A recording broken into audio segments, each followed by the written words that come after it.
안녕하세요. 반갑습니다. 친절한 변호사 하종관입니다.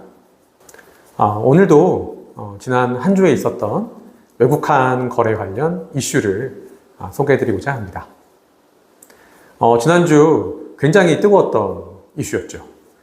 방시혁 하이브 의장이 미국 LA에서 두 여인과 길을 걷다가 포착됐다라는 소식이 들려왔습니다. 특히나 그 한 분이 유명한 BJ였다고 해서 굉장히 세간의 관심을 끌었던 사안인데요.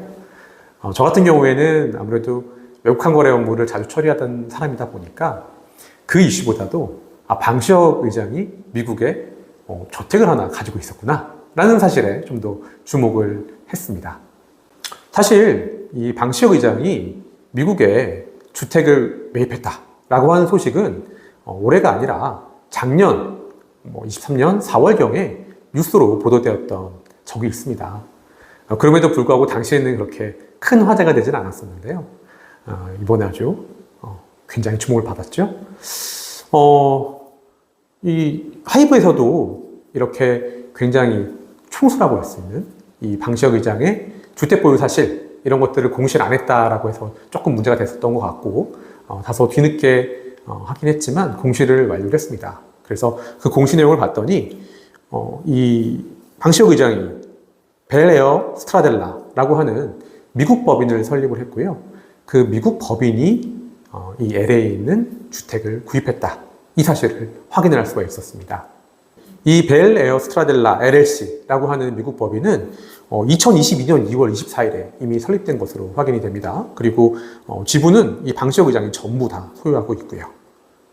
그런데 기사가 났던 것, 그러니까 이 주택을 구입했다라고 하는 기사가 났던 게 2023년 4월경이니까 아마도 이 회사의 그 상호에 비춰봤을 때는 아마 이 지역 부동산을 사려고 고려를 했던 것 같고 그동안 아마 어떤 부동산을 살까 매물을 이렇게 열심히 찾아보다가 한 1년 정도 소요가 돼서 매입을 한 게 아닌가라고 추측이 됩니다. 자, 그러면 여러분, 그 방시혁 의장 같은 경우에 이미 알려진 것처럼 우리나라에서 굉장한 자산가라고 할 수 있죠. 손가락 안에 드는 부호라고 할 수 있을 텐데 왜 법인을 만들어서 그것도 또 한국 법인도 아니고 현지의 미국 법인을 만들어서 부동산을 취득했을까? 이것이 좀 궁금하시지 않을까 싶습니다. 사실 요즘에는 그 우리나라 자산가분들 생각보다 많이 해외 부동산을 취득하고 계세요. 서울 부동산 평균 가격이 벌써 10억을 넘어섰다라고 하는 얘기가 나오는 것처럼 우리나라 부동산도 이제는 만만치 않은 가치를 가지고 있죠. 도리어 해외에서 매입하는 부동산 가치가 이거보다 낮은 경우도 꽤 있습니다. 자, 이렇게 보통 한 10억 언저리 이런 규모의 저택들 아니면은 주택들 이런 것들은 개인이 자신이 직접 명의로 구입하는 경우도 많이 있거든요. 근데 다만 조금 불편한 점들이 있긴 있습니다.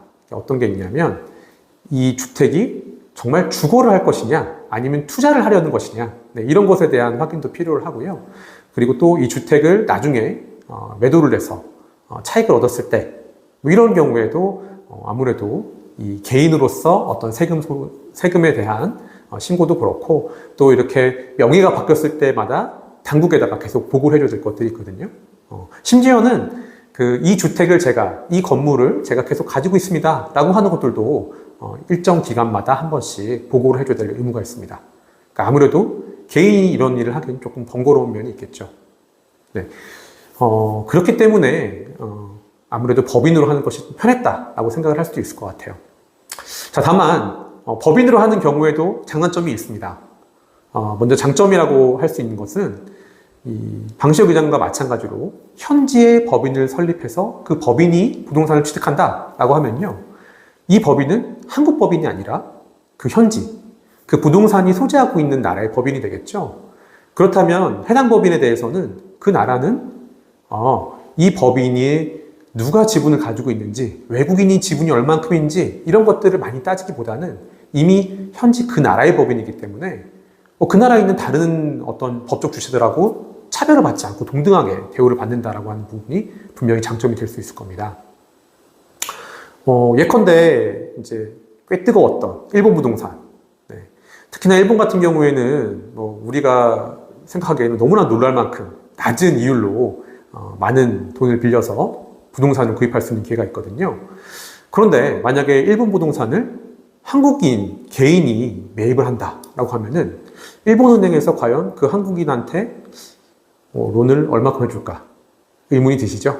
네, 그렇기 때문에 일본 부동산 매입하는 경우에는 아예 일본 법인을 설립해서 그 법인이 자신이 가지고 있는 자산하고 또 일본에 있는 은행한테서 추가로 빌려서 그렇게 해서 부동산을 취득하는 케이스가 제법 있습니다. 자, 개인이 그 현재 부동산을 매입했다라고 하면은 자신이 이 부동산을 계속 가지고 있다라고 하는 보고도 필요하고요. 그리고 이 부동산을 누구에게 양도를 했다라고 하는 사실도 보고를 해야 됩니다. 그리고 이렇게 된 돈, 만약에 매도를 한 다음에 이것으로 다시 부동산을 하려고 하면 또 다른 신고가 필요하겠죠. 네, 이런 점이 개인이 해외 부동산을 취득했을 때 불편합니다 라고 말씀드릴 수가 있고요.